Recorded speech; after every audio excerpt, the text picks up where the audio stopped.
जय हिंद प्यारे बच्चों, स्वागत है आपका आपके अपने परिवार भारतवर्ष क्लासेस में। तो प्यारे बच्चों, आप सभी जानते हो कि 20 दिसंबर से आप सभी के विद्यालय में हाफ ईयरली एग्ज़ाम लिया जाएगा। और मैंने आप सभी को बताया है कि क्लास 1 से लेकर क्लास 8 तक के विद्यार्थियों के लिए हाफ ईयरली एग्ज़ाम होगा, जिसमें मैंने आपको बताया है कि 21 तारीख 12वां महीना 2023 21 दिसंबर को क्लास 8 का द्वितीय पाली 12:30 बजे से लेकर के 2:30 बजे तक विज्ञान का यहाँ पे हाफ ईयरली एग्ज़ाम लिया जाएगा। तो विज्ञान के जो हाफ ईयरली एग्ज़ाम लिए जाएंगे उसमें आपको सब्जेक्टिव ऑब्जेक्टिव प्रश्न देखने को मिलेंगे। सब्जेक्टिव प्रश्न किस तरह के होंगे, ऑब्जेक्टिव प्रश्न किस तरह होंगे, इस वीडियो में हम जानने वाले हैं। तो जल्दी से इस वीडियो को अपने दोस्तों को शेयर कर दीजिए और लाइक कर दीजिए बच्चा। यदि आप भारतवर्ष क्लासेस पर नए हैं तो सब्सक्राइब ज़रूर कीजिएगा। चलिए स्टार्ट करते हैं class 8 science half yearly exam के most important very very very important questions.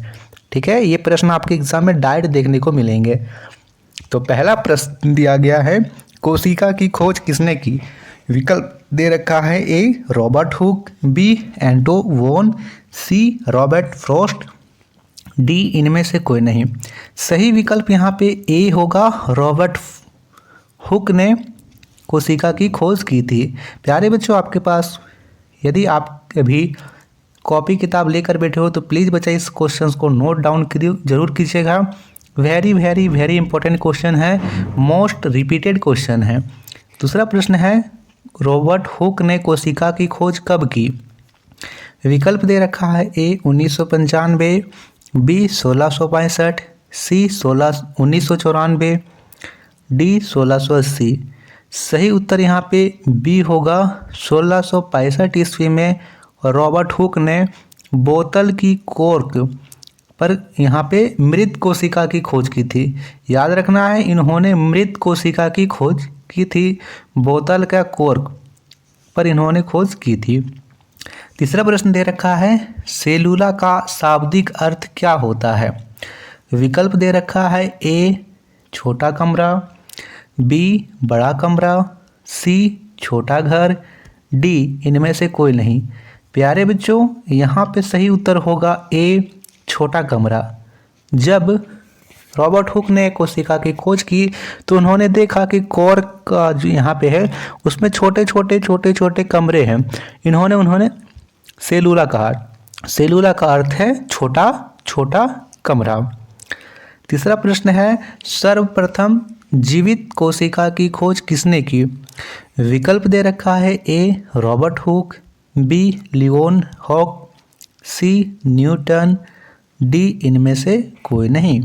सही उत्तर यहाँ पे बी होगा, लियोन हॉक ने जीवित कोशिका की खोज की थी। याद रखना, रॉबर्ट हुक ने मृत कोशिका की खोज की थी और लियोन हॉक ने जीवित कोशिका की खोज की थी। पांचवा प्रश्न दे रखा है, शरीर की सबसे छोटी रचनात्मक और क्रियात्मक इकाई कौन सी है? ए कोशिका, बी उत्तक, सी अंग, डी इनमें से कोई नहीं। तो देखिए, हमारे शरीर की सबसे छोटी रचनात्मक और क्रियात्मक इकाई कोशिका होती है। ए विकल्प सही है। आपको यहाँ पे परिभाषा के रूप में भी आ सकता है, कोशिका क्या है, तो आप एक लाइन में इसका उत्तर लिखिएगा, शरीर की सबसे छोटी रचनात्मक और क्रियात्मक इकाई को कोशिका कहते हैं। छठा प्रश्न दे रखा है, जीवन की मूलभूत इकाई क्या है? इसका भी उत्तर कोशिका होगा बच्चा। जीवन की मूलभूत इकाई, रचनात्मक और क्रियात्मक इकाई, ये सभी कोशिका को ही कहा जाता है। सातवां प्रश्न है, कोशिका आकार की होती है? खाली स्थान में हमें भरना है, ए एक आकार, बी दो, सी विभिन्न, डी इनमें से कोई नहीं। तो कोशिका विभिन्न आकार की होती है, गोलाकार होती है, सर्पिलाकार होती है ना, बहुत तरह की कोशिकाएं होती है। तो कोशिका विभिन्न आकार की होती है, सी विकल्प सही है। आठवां प्रश्न दे रखा है, किस कोशिका का आकार सबसे छोटा है? ए माइकोप्लाज्मा, बी लैक्टोबैसिलस, सी एसिटिक, डी इनमें से कोई नहीं। तो माइकोप्लाज्मा कोशिका का आकार सबसे छोटा होता है। ए विकल्प एकदम सही उत्तर है। 8वां प्रश्न है, इनमें से कौन सी सबसे बड़ी कोशिका है? सबसे बड़ी कोशिका हमें बतानी है। ए शुतुरमुर्ग का अंडा, बी मोर का अंडा, सी शार्क, डी हाथी। तो देखिए यहाँ पे आप सभी को पता है कि शुतुरमुर्ग का अंडा सबसे बड़ी कोशिका है ना, और यह एकल कोशिका है। ये भी याद रखना है कि यह एक एकल कोशिका है, शुतुरमुर्ग का अंडा। 9वां प्रश्न दे रखा है, मानव तंत्र की सबसे लंबी कोशिका कौन सी है? ए तंत्रिका, बी रक्त, सी दोनों, डी इनमें से कोई नहीं। तो मानव तंत्र की सबसे लंबी कोशिका तंत्रिका कोशिका होती है। ए विकल्प सही है, 9वें का ए उत्तर। 10वां प्रश्न दे रखा है, अमीबा किस प्रकार का जीव है? देखिए विज्ञान में यदि आपको सबसे आसान चित्र बनाना है तो आप अमीबा का बना दीजिए। किसी भी तरह का चित्र बना दीजिए, बीच में एक केंद्र दे दीजिए और यहाँ पे बिंदी दे दीजिए, हो गया अमीबा। क्योंकि इसकी कोई आकृति नहीं होती है, एकल कोशिका होता है। एक ही कोशिका के द्वारा अंतर्ग्रहण, है ना, अंतर्ग्रहण हो, निषेचन हो, सभी प्रकार की घटनाएं, सभी प्रकार की क्रियाएं एक ही कोशिका के द्वारा होती है। तो ए विकल्प सही हो जाएगा, एकल कोशिका। 10वां प्रश्न का उत्तर है ए। 11वां प्रश्न दे रखा है, कोशिका का समूह जिसकी रचना, उद्गम तथा कार्य एक समान हो क्या कहलाते हैं? अंग, कोशिका, उत्तक या इनमें से कोई नहीं। कोशिका का समूह दे रखा है, तो कोशिका का समूह कोशिका नहीं हो सकता है। कोशिका का अंग जिसकी रचना, उद्गम तथा कार्य एक हो उसे हम उत्तक कहते हैं। सी विकल्प सही होगा। आप इसकी परिभाषा याद कर सकते हो, कोशिका का समूह जिसकी रचना, उद्गम तथा कार्य एक समान हो उत्तक कहलाते हैं। 12वां प्रश्न है, मुर्गी का अंडा किस प्रकार की कोशिका है? तो मैंने अभी बताया कि अंडा एकल कोशिका होती है। ए विकल्प सही है, शुतुरमुर्ग का अंडा भी एकल कोशिका का उदाहरण है। 13वां प्रश्न दे रखा है, कोशिका के कितने मुख्य घटक हैं? 1, 2, 3, 4। 13वें का उत्तर सी होगा, 3। कोशिका के 3 मुख्य घटक होते हैं। इसकी चर्चा हम आगे के प्रश्न में करेंगे। अगला प्रश्न है, इनमें से कौन कोशिका का मुख्य घटक है? कोशिका झिल्ली, कोशिका द्रव्य, केंद्रक, इनमें से सभी। बताइए बच्चा, कोशिका झिल्ली, कोशिका द्रव्य, केंद्रक या इनमें से सभी? बिल्कुल सही, ये सभी जो हैं कोशिका के मुख्य घटक है। मैंने 3 घटक बताए थे तो ये 3 ही हैं, कोशिका झिल्ली, कोशिका द्रव्य और केंद्रक। सबसे बाहर होता है कोशिका झिल्ली, बीच में होता है केंद्रक और इसके बीच में जो द्रव्य भरा जाता है उसे बोलते हैं कोशिका द्रव्य। 15वां प्रश्न है, कोशिका का सबसे बाहर का आवरण क्या कहलाता है? कोशिका झिल्ली, कोशिका द्रव्य, केंद्रक या इनमें से कोई नहीं। तो मैंने अभी बताया उसे हम कोशिका झिल्ली बोलते हैं। ए विकल्प सही हो जाएगा। 16वां प्रश्न दे रखा है, इनमें से कौन सा भाग कोशिका झिल्ली एवं केंद्रक के बीच के मध्य में स्थित होता है? कोशिका तंत्र, कोशिका द्रव्य, कोशिका झिल्ली या कोशिका भित्ति? कोशिका झिल्ली और केंद्रक के मध्य, तो ये कोशिका द्रव्य होता है।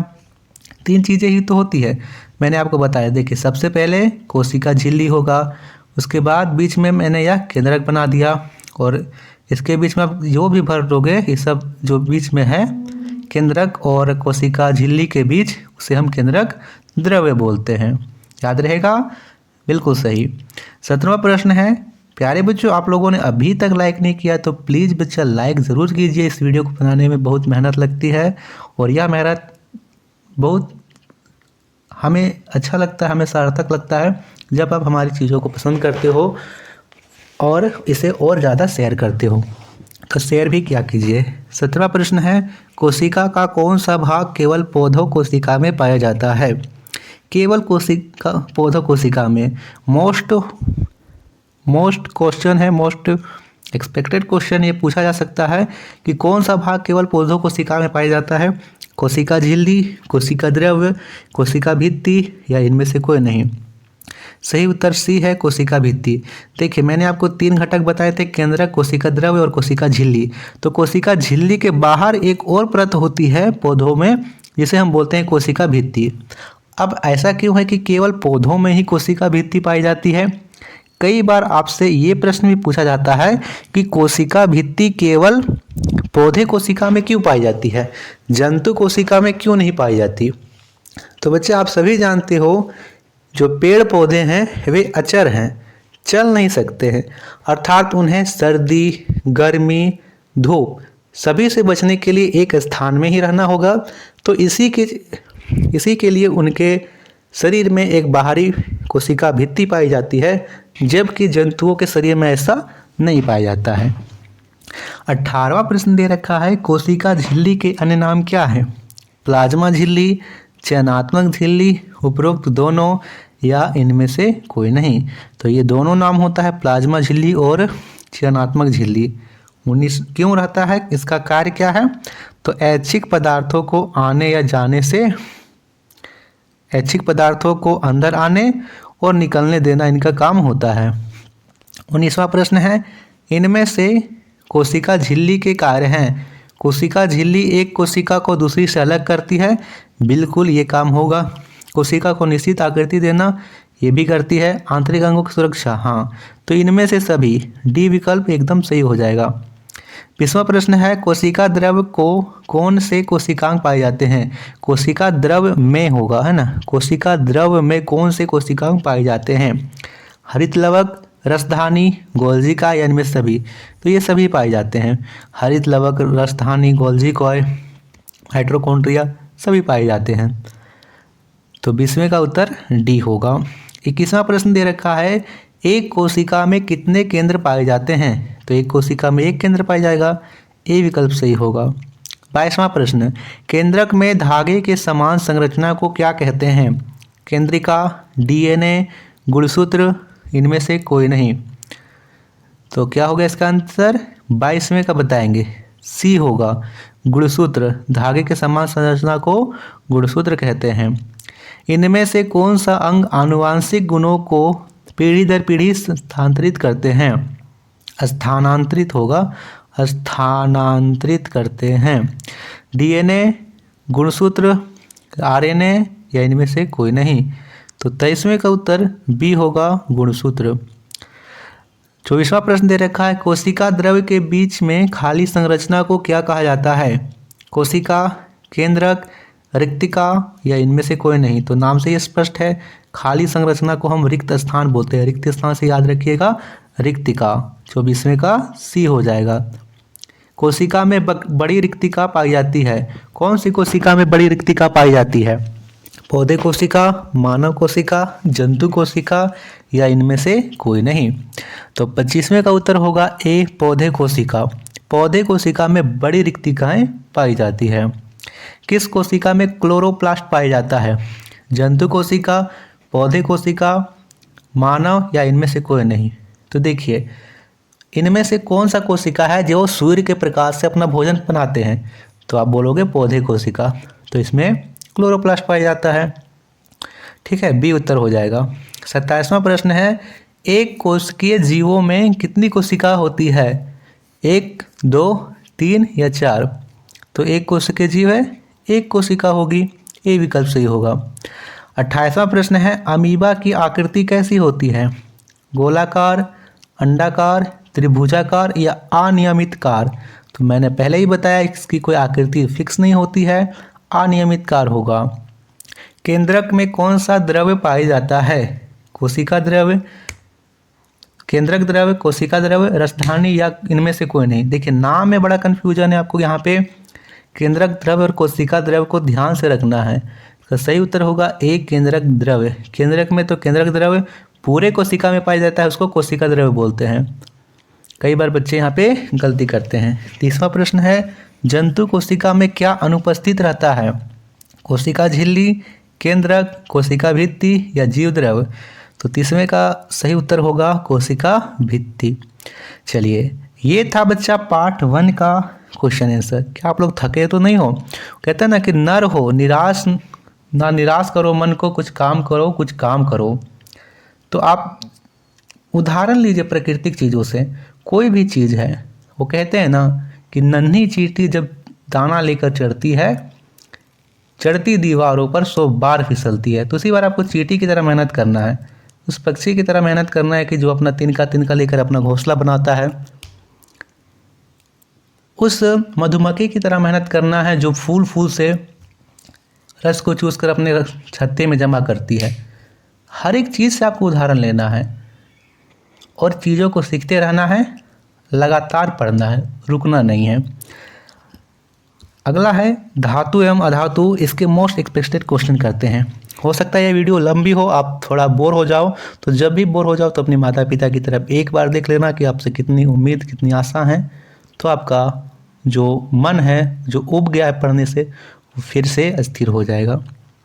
इनमें से कौन सा धातु कमरे के ताप पर द्रव अवस्था में पाया जाता है? सोना, टीन, लोहा, पारा। कमरे के ताप पर द्रव अवस्था में मोस्ट रिपीटेड क्वेश्चन है, तो यहाँ पे सही उत्तर होगा डी, पारा। बहुत बार ये रिपीट हुआ है। पारा जो है वो कमरे के ताप पर द्रव अवस्था में पाया जाता है। इनमें से किस धातु को आसानी से चाकू से काटा जा सकता है? सोना, सोडियम, जस्ता, इनमें से कोई नहीं। तो सोडियम को आसानी से चाकू से काटा जा सकता है। सोडियम हो गया, पोटेशियम हो गया, इन दोनों को। और इसे केरोसिन तेल में डुबोकर रखा जाता है। यदि हम खुला छोड़ देंगे तो खुले में ऑक्सीजन के साथ अभिक्रिया करके आग पकड़ लेगा। जल में डालेंगे तो जल में भी अभिक्रिया करेगा, इसीलिए इसको केरोसिन तेल में डालकर रखा जाता है।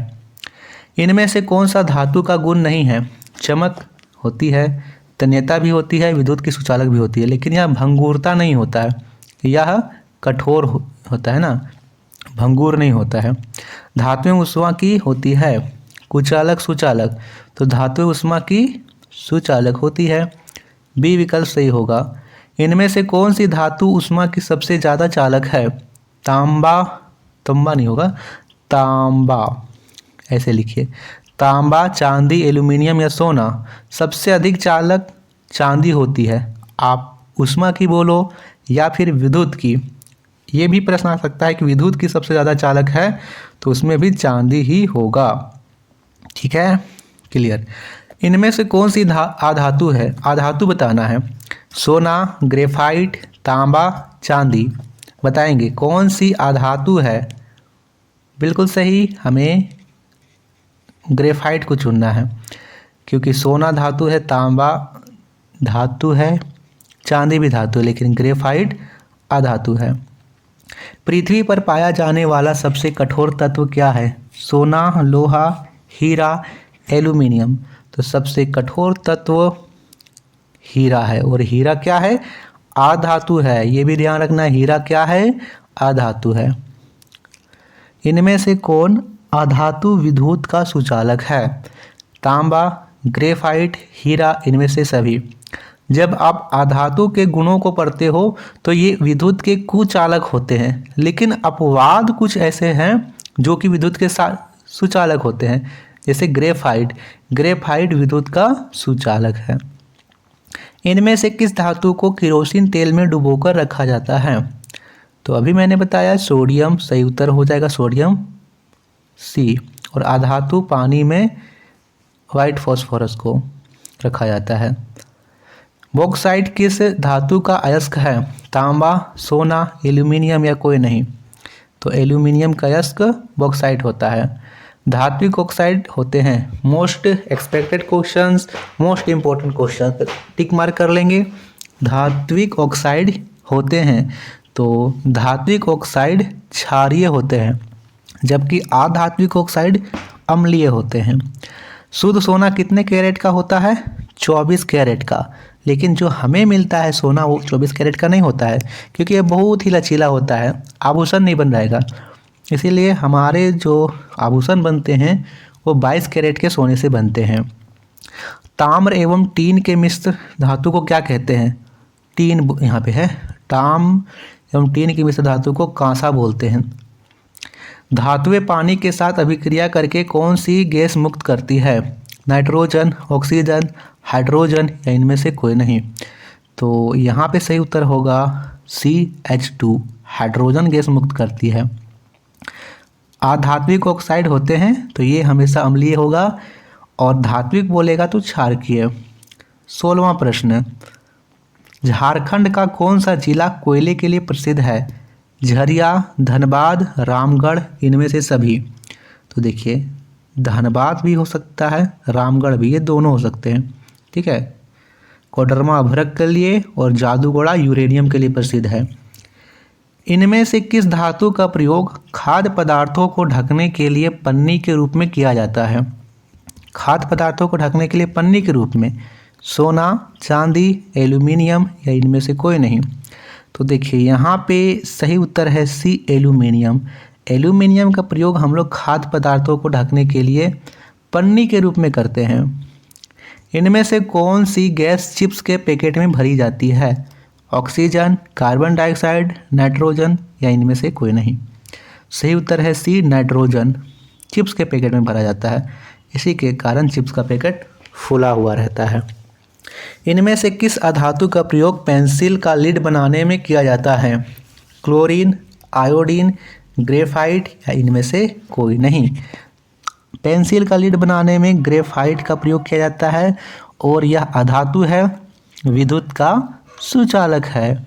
20वां प्रश्न, थर्मामीटर में कौन सी धातु का प्रयोग किया जाता है? सोडियम, पोटेशियम, पारा या इनमें से कोई नहीं।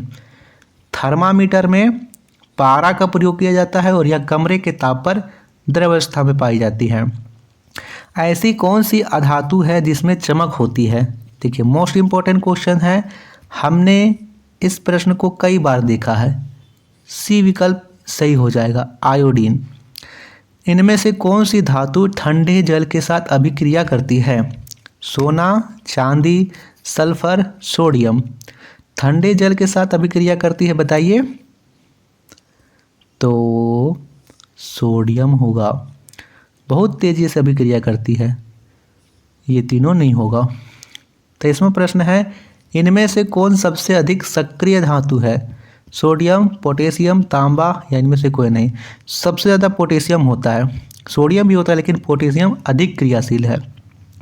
24वां प्रश्न है, धातुओं के किस गुण के कारण उन्हें पीटकर पतली शीट में बदला जा सकता है? तन्यता, आघातवर्धनीयता, चमक या इनमें से कोई नहीं। सही उत्तर होगा यहाँ पे B, आघातवर्धनीयता। ठीक है, उन्हें पतली पतली शीट में बदला जा सकता है। 25वां प्रश्न है, इनमें से कौन सी गैस का उपयोग अग्निशामक के रूप में किया जाता है? ऑक्सीजन, कार्बन डाइऑक्साइड, नाइट्रोजन या इनमें से सभी। तो कार्बन डाइऑक्साइड का उपयोग अग्निशामक के रूप में किया जाता है, यहाँ पे B विकल्प सही होगा। ठीक है, चलिए तो हम लोग शुरू करते हैं। इसके बाद पार्ट 3 सूक्ष्म जीव के मोस्ट इम्पोर्टेंट क्वेश्चंस। ठीक है, आप लोग थके तो नहीं हो? कहते हैं यूं ही नहीं मिलती राही को मंजिल, एक जुनून सा दिल में जगाना होता है। पूछा चिड़िया से किसी ने कि कैसे बना इतना सुंदर आशियाना, इतना सुंदर घोंसला। तो बोली भरनी पड़ती है उड़ान, बार बार तिनका तिनका उठाना पड़ता है। तो क्या आप तैयार हो उस चिड़िया की भांति अपना तिनका रूपी सिलेबस को कंप्लीट करने के लिए? ठीक है, तो लाइक कर देंगे जिसने अभी तक लाइक नहीं किया है। पहला प्रश्न, सूक्ष्म जीव को मुख्य कितने वर्गों में बांटा गया है? 1, 2, 3, 4। तो यहाँ पे सही उत्तर होगा D, 4। वे 4 कौन कौन से हैं? नोट करेंगे, जीवाणु, कवक, प्रोटोजोआ और शैवाल। ये 4 वर्गों में सूक्ष्म जीवों को बांटा गया है। दूसरा प्रश्न दे रखा है बच्चा, सूक्ष्म जीव कहाँ पाए जाते हैं? जल में, वायु में, सतह में, इनमें से सभी। बताइए सूक्ष्म जीव कहाँ पाए जाते हैं? ये जल में भी पाए जाते हैं, वायु में भी पाए जाते हैं, सतह में भी। जैसे मैं एक सूक्ष्म जीव का नाम लूँ, वायरस। ठीक है, तो वायरस सतह में भी पाया जाता है, जल में भी पाया जाता है और वायु में भी। इसलिए हम लोग क्या करते थे, जैसे वायरस में से एक वायरस था कोरोना वायरस, तो हम लोग क्या करते थे, मास्क लगाते थे, है ना। सैनिटाइजर का यूज़ करते थे हाथों में। क्यों करते थे? क्योंकि वो हवा में भी पाया जाता है। सतह को बार बार कोई चीज़ आया तो उसको बार बार सैनिटाइज करके लाओ, ठीक है, पानी को उबाल के पियो, तो ये सभी में पाया जाता था। चीनी के अल्कोहल में बदलने की प्रक्रिया क्या कहलाती है? किण्वन, संघनन, वाष्पोत्सर्जन या इनमें से कोई नहीं। तीसरे का उत्तर क्या होगा? बिल्कुल सही, किण्वन होगा, ए विकल्प सही है।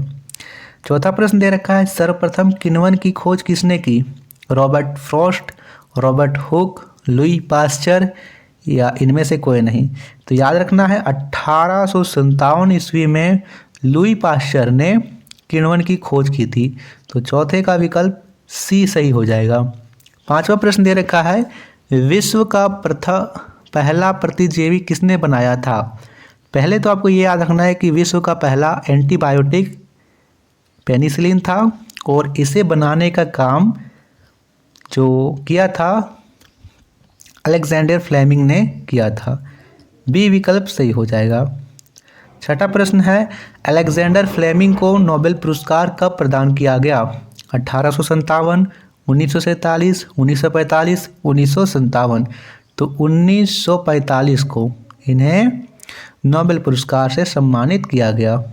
सातवां प्रश्न है, चेचक के टीके की खोज किसने की थी? Louis Pasteur, Edward Jenner, Robert Hooke, इनमें से कोई नहीं। चेचक की टीके की खोज, ठीक है, बताइए। सातवें का उत्तर बी हो जाएगा, एडवर्ड जेनर ने चेचक के टीके की खोज की थी। आठवां प्रश्न है, नाइट्रोजन का नाइट्रेट में बदलना क्या कहलाता है? नाइट्रोजनीकरण, नाइट्रोजन स्थिरीकरण, इनमें से कोई नहीं। देखिए ये दोनों सही हो जाएंगे, नाइट्रोजनीकरण या नाइट्रोजन स्थिरीकरण, दोनों एक ही शब्द हैं। नौवां प्रश्न है, इनमें से कौन सबसे तेज फैलने वाला संक्रमित रोग है? चिकन पॉक्स, हैजा, सर्दी जुकाम, इनमें से कोई नहीं। सही विकल्प है यहाँ पे सी, सर्दी जुकाम। और यह अल्पकालीन रोग है। किसी को सर्दी जुकाम हो गया है तो ये होगा भी जल्दी और जल्दी ठीक भी हो जाएगा। 1 दिन 2 दिन, ज़्यादा से ज़्यादा 1 सप्ताह हो सकता है, ठीक हो जाएगा। लेकिन जो रोग दीर्घकालिक होते हैं उनका असर धीरे धीरे धीरे धीरे होगा और लंबे समय तक होगा, ठीक है। 10वां प्रश्न, टीबी किस सूक्ष्मजीव से होने वाला रोग है? जीवाणु, विषाणु, कवक या इनमें से कोई नहीं। तो ये बैक्टीरिया से होने वाला है, जीवाणु हो जाएगा, ट्यूबरकुलोसिस बैक्टीरिया से, है ना। टीबी से मानव शरीर का कौन सा अंग प्रभावित होता है? फेफड़ा, दिल, रक्त या किडनी, बताइए कौन सा अंग प्रभावित होता है? फेफड़ा प्रभावित होता है, ए विकल्प सही हो जाएगा। 12वां प्रश्न है, इनमें से कौन डेंगू के विषाणु के वाहक हैं? बिल्ली, मच्छर, मक्खी या इनमें से कोई नहीं। बिल्कुल सही बी होगा, एडिस मच्छर। याद रखना है, मच्छर का नाम भी पूछा जा सकता है। तो एडिस मच्छर डेंगू के विषाणु का वाहक है। 13वां प्रश्न है, इनमें से कौन मलेरिया के परजीवी प्रोटोजोआ के वाहक हैं? एडिस मक्खी, एनोफिल मच्छर, ड्रैगन मक्खी या इनमें से कोई नहीं। सही उत्तर होगा बी, एनोफिल मक्खी मलेरिया के परजीवी के प्रोटोजोआ का वाहक है। मलेरिया के उपचार के लिए किस वृक्ष के छाल से बनाई जाती है? यानी इसका जो दवाई है कुनेन, वो किस वृक्ष के छाल से बनाया जाता है? साल, सिनकोना, पीपल या इनमें से कोई नहीं। तो सिनकोना वृक्ष के छाल से इसकी दवाई कुनेन बनाई जाती है। इनमें से किस पत्तों का रस का प्रयोग डेंगू के उपचार में किया जाता है? गिलोय, पुटूस, चमेली, रजनीगंधा। तो गिलोय के पत्तों का उपयोग किया जाता है। चिकन पॉक्स किस सूक्ष्मजीव के कारण होने वाला रोग है? वायरस, जीवाणु, कवक या इनमें से कोई नहीं। बताइए 16वें का उत्तर क्या होगा? वायरस होगा। चिकन पॉक्स वायरल डिसीज है। 17वां प्रश्न दे रखा है और भी याद रखेंगे, वायरस से होने वाला रोग खसरा, पोलियो, हेपेटाइटिस ए, है ना, ये सभी वायरस से होने वाले हैं। इनमें से कौन सा रोग जीवाणु के कारण होता है? टाइफाइड, मलेरिया, पोलियो, इनमें से सभी। तो अभी मैंने बताया जो पोलियो है वो वायरस से होता है, मलेरिया 2 प्रोटोजोआ से होता है, टाइफाइड, जो टाइफाइड है वो किससे होता है, जो टाइफाइड रोग है वो जीवाणु से होने वाला रोग है। तो 17वें का उत्तर होगा ए। 18वां प्रश्न दे रखा है, इनमें से कौन सा रोग मनुष्यों और मवेशियों में पाए जाने वाला घातक रोग है? हैजा, एंथ्रेक्स, पीलिया या इनमें से कोई नहीं। सही उत्तर यहाँ पे बी होगा, एंथ्रेक्स। एंथ्रेक्स किसके द्वारा फैलता है? विषाणु, जीवाणु, कवक, शैवाल। बताइए 19वें का उत्तर क्या होगा? बिल्कुल जीवाणु के द्वारा यह फैलता है। तो यहाँ पे उत्तर सही होगा बी, जीवाणु, विषाणु, कवक या रोगाणु। 20वें का उत्तर यहाँ पे ए हो जाएगा, जीवाणु के कारण होता है। भिंडी की पीत किस सूक्ष्मजीव के कारण होता है? जीवाणु, रोगाणु, जीवाणु, वायरस या इनमें से कोई नहीं। 21वां का बताइए, वायरस के कारण होता है भिंडी की पीत। ये सभी जो है नींबू का कैंकर, भिंडी की पीत, ये सभी जीव जंतुओं के अलावे पौधों में जो बीमारियां पाई जाती है वे सभी हैं। और गेहूं की जो रस्ट है वो कवक के कारण होती है। 22वां प्रश्न है, अचार बनाने में कौन सा पदार्थ परिरक्षक के रूप में कार्य करता है? तेल, मसाले, हल्दी, नमक। सही उत्तर है यहाँ पे डी, नमक। नमक जो है वो परिरक्षक के रूप में कार्य करता है। ईस्ट का प्रयोग किसके उत्पादन में किया जाता है? नमक, चीनी, अल्कोहल या इनमें से कोई नहीं। कई बच्चे इसका उत्तर चीनी बताएंगे, लेकिन यहाँ पे सही उत्तर सी होगा, अल्कोहल। चीनी आप लोग नहीं बताइएगा, कंफ्यूज नहीं होना है। 24वां प्रश्न दे रखा है, निम्नलिखित में से कौन सा रोग जीवाणु द्वारा होता है? मलेरिया, चेचक, क्षय रोग या इनमें से सभी। बताइए जीवाणु द्वारा होता है, मलेरिया होगा नहीं, है ना, और यहाँ पे चेचक भी नहीं होगा, क्षय रोग हो जाएगा। सी विकल्प एकदम सही है। लैक्टोबैसिलस, याद रखना लैक्टो है, लैक्टोबैसिलस जीवाणु क्या करता है? चीनी को अल्कोहल में बदलता है? नहीं, ये तो नहीं होगा।